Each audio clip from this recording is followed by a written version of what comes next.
Up next.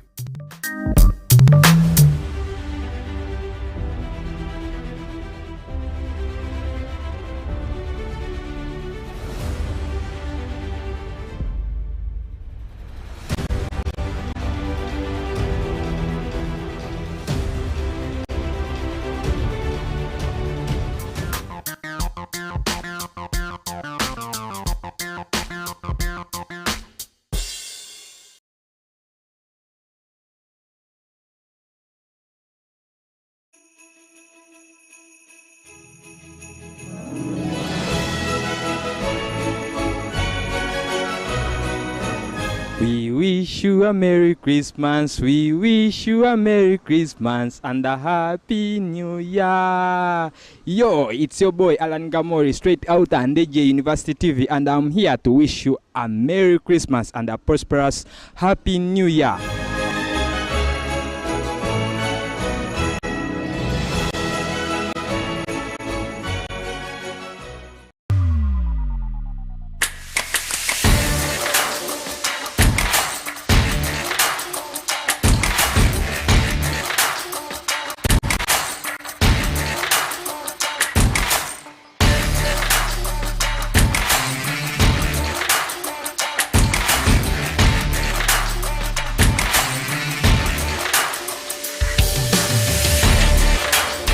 Ndejje University TV, your source of knowledge and wisdom.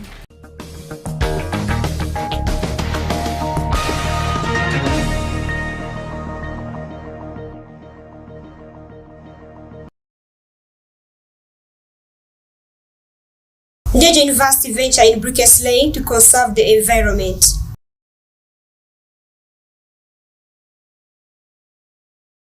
Organizers anticipate to have a colorful finishing of the 12th edition of the Eastern Africa University Games.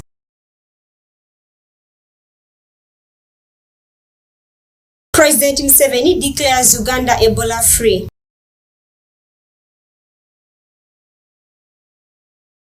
President Museveni meets Uganda medical fraternity at State House.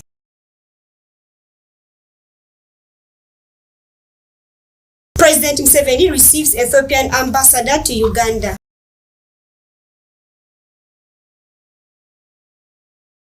Busoga United win over defending champions Vipers at Injeru.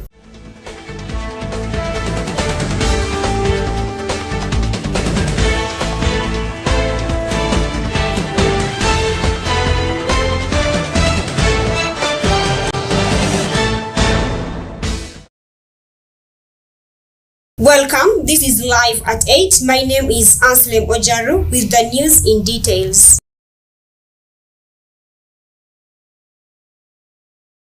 Ndejje University has joined the country in the fight against environmental degradation by introducing briquette laying projects at the university using agricultural materials. Sarah Chirabo reports. Green fuel production is one of the ways to save the country's forests. Slowly but steadily, many Ugandans are turning away from over firewood and traditional charcoal, opting instead for green charcoal, also known as briquettes, which is proven to be more environmental friendly. Ndejje University joined the effort of conserving environment by starting briquettes making project at the university. Listing the advantages of the briquettes, Joram, a student of Ndejje University, said it burns cleanly and reduces exposure to smoke that can cause pollution. He further said it uses agricultural waste materials and therefore does not contribute to deforestation. Briquettes are an alternative of charcoal. The other charcoal people call normal charcoal and firewood. But the most advantage with the briquettes, they are ecologically friendly, and these briquettes, they don't produce smoke, they don't produce soot, and they last for long hours. Another advantage with these briquettes, or a benefit, like an environmental benefit, for us, we conserve the environment, we conserve nature. We don't cut down trees, simply we use organic wastes. And actually, we burn maize cobs, we carbonize to get the charcoal dust, and we even use like maize stovers. We use basically organic wastes. We use wastes. We do recycle. We don't cut down any tree. Yeah.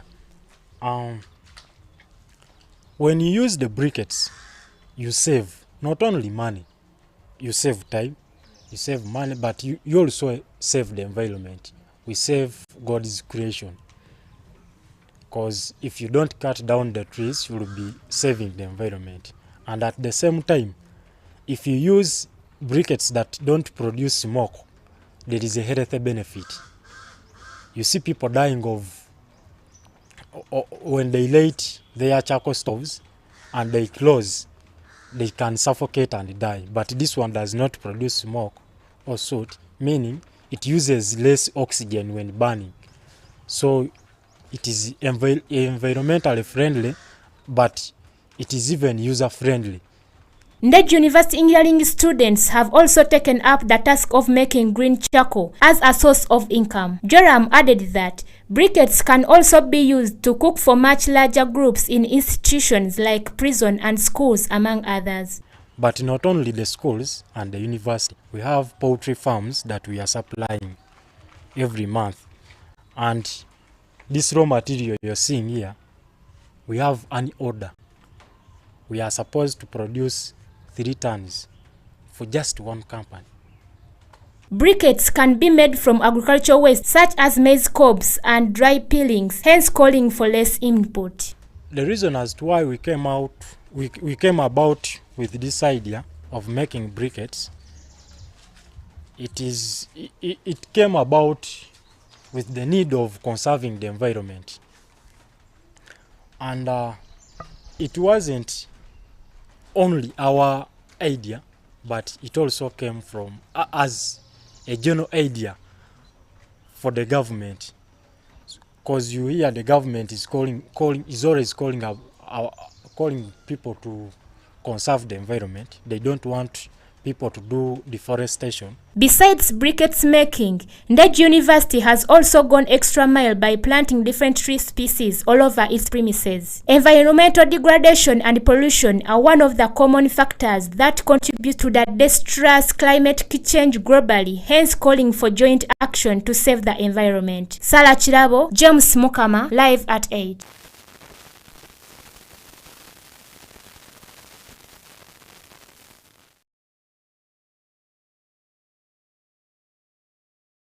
Thank you, Sarah. Hosts of the 12th edition of the Eastern Africa University Games anticipate to have a colorful ceremony at the event's final day. Let's take a look.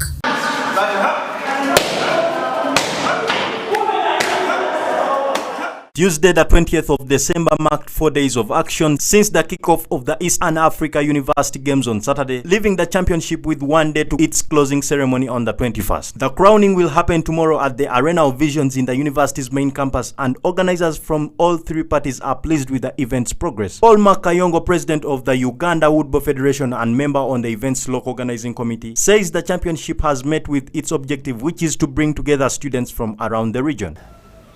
I think as a host, we are really overwhelmed by the big turn-up of the participants, but also we are excited to see that the participants are very interested in participating in this event. When you look at the morale of the athletes, you look at the attitude, you look at the cooperation, you can see that generally the athletes are happy, the officials are happy, and this is a very motivating factor as far as we, the hosts, are concerned. One of our key objective, as you see, the games, our motto and the theme for the games, we are looking at promoting the Eastern Africa integration. This is from a broader perspective. And when you see 40 universities plus, You are talking about elite athletes from the Eastern African region. You are talking about a number of cultures. You are talking about the various experiences, the skills, the interests which we see brought together from the various participating athletes. I think this is fundamentally very, very interesting, and as a host, we are very happy because we are actually achieving our objective in organizing these games, because we see the interaction, the level of participation, the support among athletes.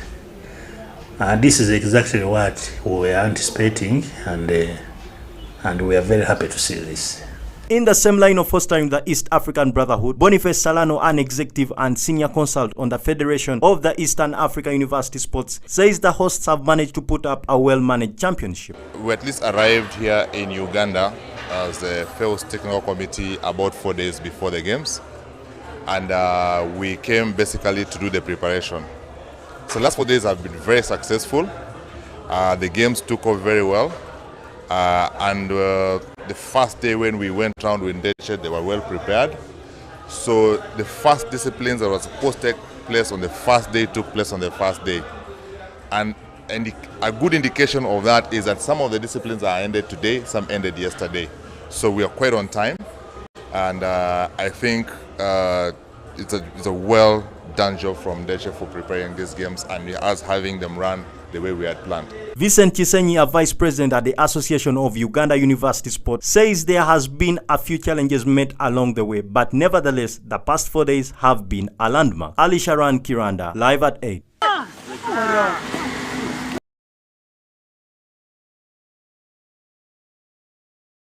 While addressing the nation on matters of national importance at State House Nakasero, President Museveni declared Uganda Ebola-free. Agnes Nabugwawo reports. On 20th of December, while the president was addressing the nation on matters of national importance at the State House Nakasero, declared that Uganda is now Ebola-free 3 months after the deadly virus hit the country. President Museveni accused those who lost their lives because of this virus, saying that if at all they obeyed the precautions and necessary measures that were set by the World Health Organization to fight this virus, the country wouldn't have registered any case. And those who died because of not listening. Except for the first group, there were those who died at first, before they knew what it was. Those really are the people that should have died because they didn't know. But these who died after, I think the Minister of Health should take time and audit for you and tell you in separate programs, tell you that from here to here, these people should not have died. They died because of not listening. The cumulative number of those who were killed by this virus were 56, 82 recovered and 142 infected. The thing which prompted the government to lock down 2 districts of Mubenda and Kasanda, epicenters of the virus.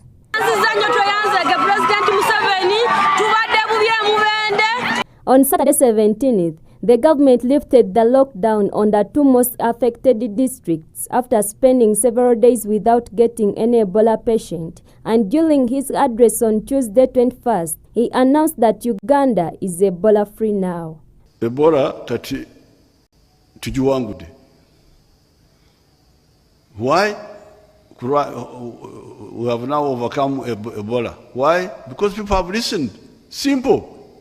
President Yoweri Kaguta Museveni applauded the medical staff that worked hand in hand together with the World Health Organization for registering such a great success of overcoming the Ebola disease and for being on the front line always. And on this note, he said that in the period of giving out medals, they shall be considered. I want to thank the medical staff. When we are giving medals, we shall have to give the medical staff also, as we normally do. Because in this war, in this war of the Ebolas, of the coronas, they are always on the front line. He further said that the death toll due to Ebola in Uganda wasn't as bad as it was in other countries, such as Sierra Leone, where thousands were killed in more than 2 years. Agnes Nabugwao, live at 8.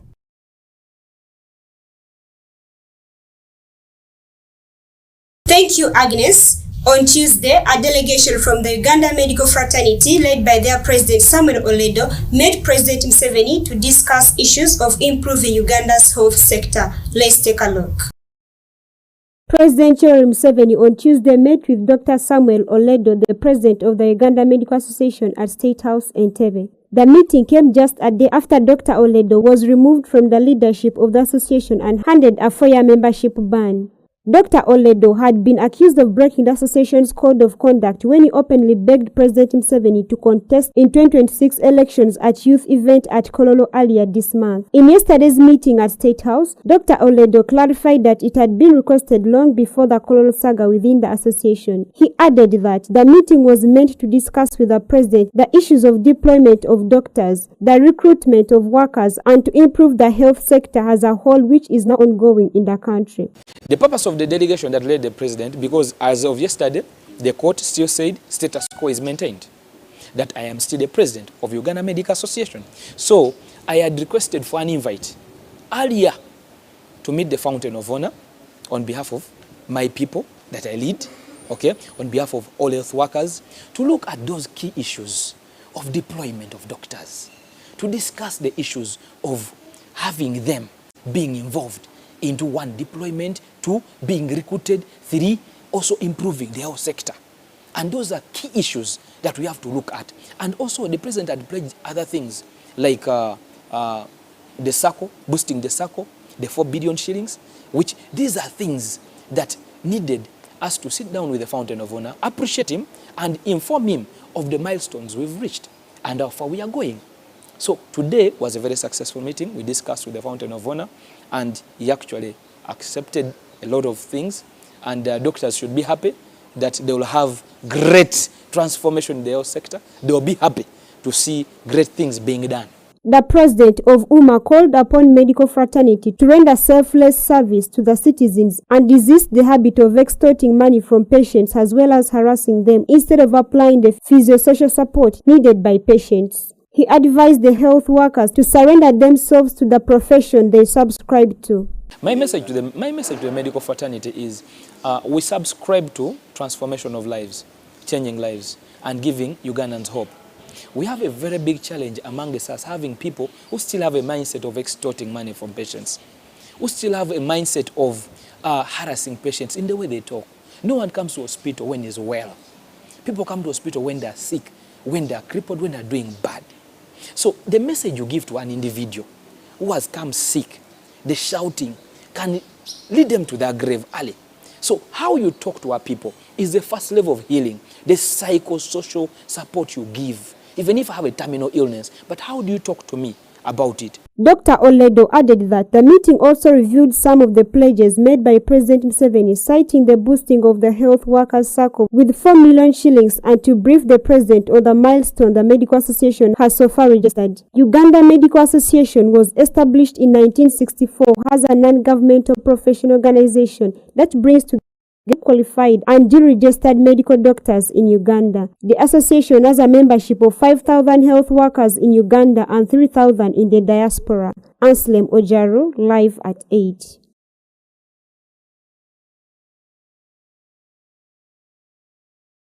President Museveni received the outgoing Ethiopian ambassador to Uganda, who had come for a tour duty in the country. Let's take a look. President Museveni received the outgoing ambassador of the Republic of Ethiopia to Uganda, Her Excellency Alemsi Mesereti, who called on her at State House, Entebbe, to bid her farewell after her tour of duty in the country. Ambassador Mesereti thanked President Museveni and the people of Uganda for the warm hospitality, cooperation and support accorded to her during her 4 years of service in the country. Mesereti also pointed out that the relationship between the two countries grew stronger as manifested by the exchange of the two leaders as well as high-powered delegations of the two countries. The outgoing ambassador observed that Uganda and Ethiopia have enjoyed being strategic partners for long, cementing this relationship by signing strategic partnership agreements and memoranda of understanding in water, trade, tourism, education and defense, among others. President Museveni, on his part, thanked the outgoing ambassador for concretizing the already existing cordial relationship between the two sister nations, Uganda and Ethiopia, and invited her to later come and visit the East African country. The outgoing ambassador was accompanied by the charge d'affaires of the Ethiopian embassy, Miss Sarah Wolelo, and the defense attaché Major General Wanguni Amari.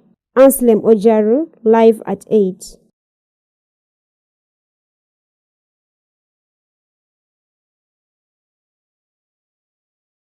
And in sports, Busoga United gave themselves Christmas and New Year gifts of 1-0 win over defending champions Vipers at Ndejje. Let's take a look.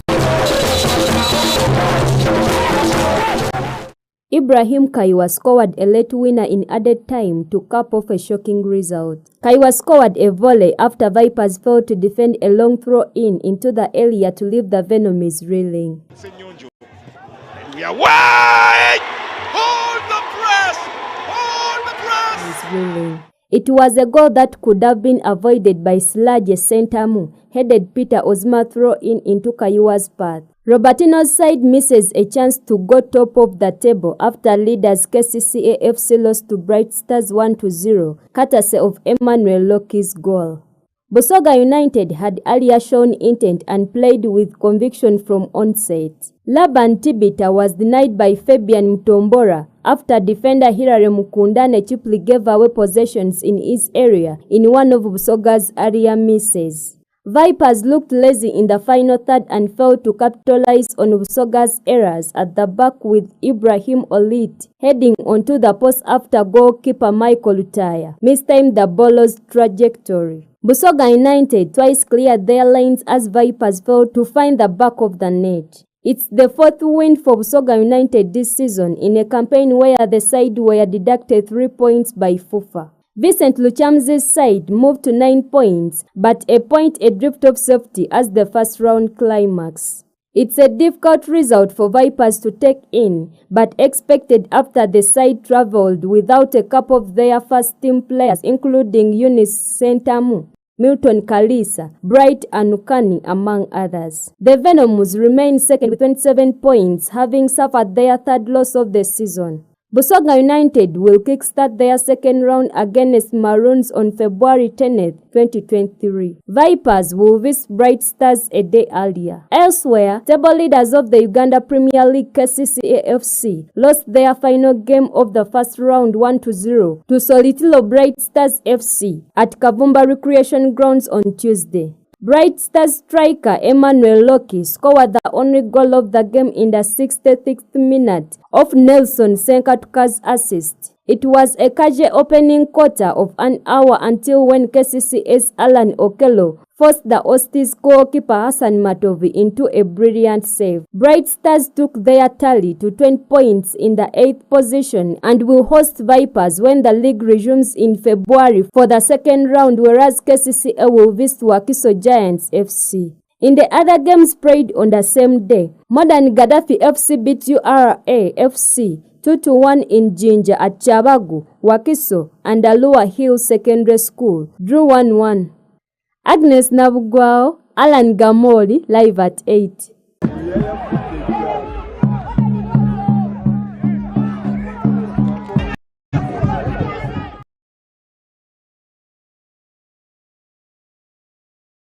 Thank you for watching. That was live at 8. My name is ANSLEM OJARU. See you next time.